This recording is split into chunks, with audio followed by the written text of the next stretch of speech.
आडवाणी जी का रथ लालू जी ने रोका था। बीजेपी को बिहार में हम लोग रोकेंगे और बिहार में हम लोग रोकेंगे तो बिहार सरकार में भी हम लोग अपना सरकार बनाने का काम करेंगे। वो लोग तलवार बांट रहा है, हम लोग कलम बांटने का काम कर रहे हैं। इन लोगों को महंगाई पहले डाइन लगती थी, अब भौजाई नजर आ रही है। 10 साल से औरंगाबाद के लिए क्या किया मोदी जी ने, बताओ। कितना नौजवान को रोजगार दिया मोदी जी ने, क्या क्या नहीं बोला मोदी जी ने नीतीश जी के बारे में। डीएनए खराब, डीएनए का गाली दिया गया। वही नीतीश कुमार जी ने बाल नाखून कटवा करके पीएम हाउस भेजने का काम किया था। लालू जी ने 90,000 करोड़ का मुनाफा रेलवे को दिया और आज मोदी जी ने रेलवे को बेच दिया। मोदी जी आएंगे फिर से फुसलाएंगे, अरे तुम तो धोखेबाज हो, वादा करके भूल जाते हो। यही अमित शाह जी जब बिहार आए थे 2 महीना पहले तो भाषण में बोलते थे कि नीतीश बाबू के लिए दरवाजा बंद है, अब कभी नहीं खुलेगा। यही अमित शाह जी बोलते थे। हिंदू मुसलमान दंगा कराएगा, कोशिश अगर कोई करेगा तो उनके झांसे में नहीं आना है। न लालू जी डरे भाजपा से, न लालू जी का बेटा डरेगा। गरीबों की लड़ाई लड़ेगा। भाजपा के जो प्रत्याशी हैं वो लगातार यहां से जीतते आ रहे हैं, लेकिन औरंगाबाद के जिले के लिए, आपके विकास के लिए उन लोगों ने कुछ भी नहीं किया। कितना लोग चेहरा भी नहीं देखा होगा उनका। और लगातार भाजपा के प्रत्याशी यहां से जीतते आए, लेकिन इस बार औरंगाबाद के लोगों ने ठाना है चाहे कुछ हो जाए इस बार बदलाव ला करके रहेंगे। अभय जी नौजवान है, युवा है, आप सब लोगों के बीच नेता बन करके नहीं बल्कि बेटा बन करके काम करने का काम करेंगे। हम लोग सब समाज के लोगों को जोड़ना चाहते हैं, सबको सम्मान देना चाहते हैं। हम अपने लोगों से कहना चाहते हैं कि इसी तरीके से आप लोग मेरा साथ दीजिए, मेरे पर विश्वास रखिए। और जिस प्रकार से आडवाणी जी का रथ लालू जी ने रोका था, बीजेपी को बिहार में हम लोग रोकेंगे और बिहार में हम लोग रोकेंगे तो बिहार सरकार में भी हम लोग अपना सरकार बनाने का काम करेंगे। भारत में भी बनाएंगे, बिहार में भी बनाएंगे, लेकिन जरूरी है कि आप सब लोग एक एक वोट जो है लालटेन पर बटन दाब करके अभय जी को जिताने का काम कीजिए। आप लोग सब लोग जानते हैं अभय जी जदयू में थे, लेकिन हमेशा से लालू जी के विचारधारा को मानने वाले थे। यही तो हमारे पुराने साथी रहे। पहले तो राष्ट्रीय जनता दल में थे, जिला अध्यक्ष थे, और अपने पुराने घर में ये लौटे हैं। समय पे इन्होंने निर्णय लिया है। हमारे चाचा पलट गए, लेकिन हमने कहा था कि चाचा तो अभिभावक हैं, बुजुर्ग हैं, उनका हम सम्मान करते हैं, इज्जत करते हैं।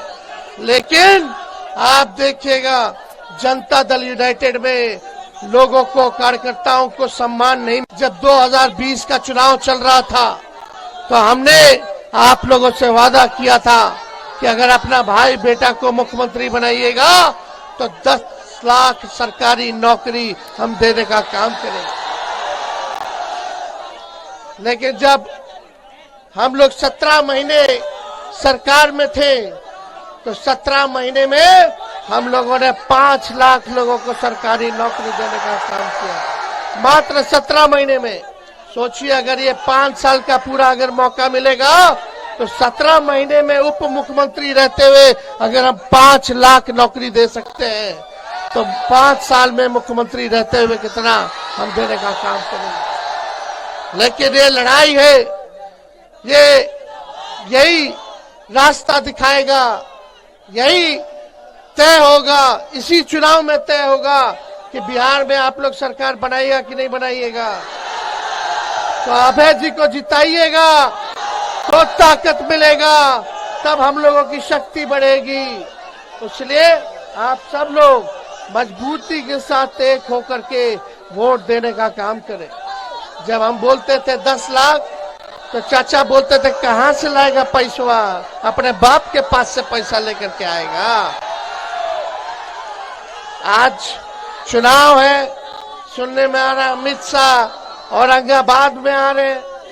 यही अमित शाह जी जब बिहार आए थे 2 महीना पहले तो भाषण में बोलते थे कि नीतीश बाबू के लिए दरवाजा बंद है, अब कभी नहीं खुलेगा। यही अमित शाह जी बोलते थे। क्या क्या नहीं बोला मोदी जी ने नीतीश जी के बारे में। डीएनए खराब, डीएनए का गाली दिया गया। वही नीतीश कुमार जी ने बाल नाखून कटवा करके पीएम हाउस भेजने का काम किया था। सभी लोग याद कीजिए, जब डीएनए का गाली पड़ा था तब लालू जी ने साथ दिया था नीतीश जी का। लेकिन कोई बात नहीं, हमको चिंता नहीं है।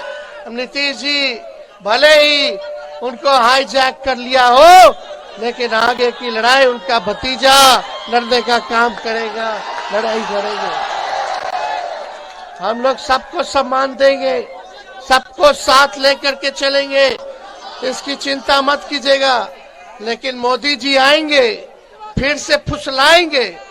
तो हम तो मोदी जी के लिए गाना गाए थे, अरे बीजेपी जो है बड़का झूठा पार्टी है, तो चुनाव में आएंगे फिर जुमलाबाजी करेंगे, झूठ बोलेंगे। 10 साल से औरंगाबाद के लिए क्या किया मोदी जी ने, बताओ। कितना नौजवान को रोजगार दिया मोदी जी ने, कितना कारखाना खुलवाया, कितना निवेश करवाया मोदी जी ने। कुछ नहीं किया, ना पलायन रोका, ना महंगाई खत्म की। फिर आएंगे फिर झूठ बोलेंगे।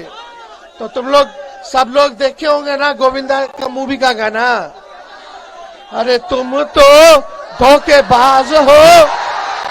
अरे देखे कि नहीं देखे? अरे तुम तो धोखेबाज हो, वादा करके भूल जाते हो। अरे रोज रोज मोदी जी तुम ऐसा करोगे, रोज रोज मोदी जी तुम ऐसा करोगे, जनता जो रूठ गई तो हाथ मलोगे।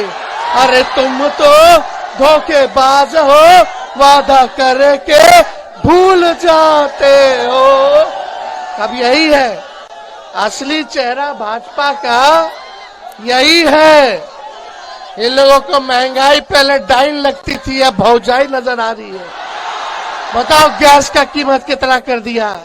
और लालू जी पे आरोप लगाते हैं कि लालू जी भ्रष्टाचारी है। अरे लालू जी जैसा काम आज तक किसी ने नहीं किया। जब लालू जी रेल मंत्री थे तो लालू जी ने जो है जितना कुली भाई है सबको परमानेंट कर दिया था। देश भर के जितने कुली भाई थे, लालू जी ने 90,000 करोड़ का मुनाफा रेलवे को दिया। और आज मोदी जी ने रेलवे को बेच दिया। आप बताओ रेलवे में बहाली निकल रहा है? कहाँ कुछ हो रहा है? कुछ नहीं हो रहा। लेकिन लालू जी ने बिहार में 3-3 रेलवे का कारखाना दिया। हर बजट में भाड़ा कम किया। पहले प्लेटफॉर्म का टिकट होता था 3 रुपया, अब हो गया 50 रुपया। अब भाड़ा कितना बढ़ गया।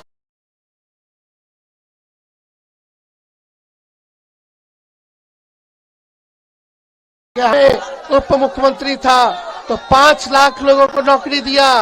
बीपीएससी से परीक्षा कराया, कहीं पेपर लीक नहीं हुआ। लेकिन तेजस्वी के हटने के बाद पेपर लीक हो गया। ये सब माफिया लोग हैं, हम लोगों पे आरोप लगाते हैं। बोलता है कि तेजस्वी भ्रष्टाचारी है। बताओ जब मेरा मूछ नहीं आया था तब का केस हम पे ठोके हुए, जब हम क्रिकेट खेलते थे तब। लेकिन न लालू जी डरे भाजपा से, न लालू जी का बेटा डरेगा। गरीबों की लड़ाई लड़ेगा। ये लेकिन भाई साहब पर्व त्योहार है, रामनवमी आएगा, अभी नवरात्र चल रहा है, चैती छठ होगा, आप सबको शुभकामना है। कल ईद होगा, लेकिन भाईचारा बना करके रखना है, भाईचारा बना करके रखना है। वो लोग तलवार बांट रहा है, हम लोग कलम बांटने का काम कर रहे हैं। हिंदू मुसलमान दंगा कराएगा, कोशिश अगर कोई करेगा तो उनके झांसे में नहीं आना है, सबको एकजुट रहना है। बताओ हाथ उठा के एक रहिएगा कि नहीं रहिएगा? सभी पिछड़ा भाई, सभी अति पिछड़ा भाई, आज देखिए मुकेश सहनी जी हम लोगों के बीच आए हुए हैं। इनके पार्टी को तोड़ने का काम किया गया, भाजपा ने तोड़ा ताकि अति पिछड़ा का बेटा आगे ना बढ़ पाए। मल्लाह समाज से आते हैं ताकि आगे ना बढ़ पाए। हम लोग सबको, दलित भाइयों को, अति पिछड़ा भाइयों को, पिछड़ा भाई, अल्पसंख्यक भाई, सबको जोड़ने का काम कर रहे हैं। तो ज्यादा समय नहीं है, अब ये हमको बता दीजिए, जिताइएगा कि नहीं जिताइएगा? तो हाथ उठा करके बताइए, तो हम इनको माला पहना दें। बताइए, हाथ उठा करके बताइए, माला पहना देना।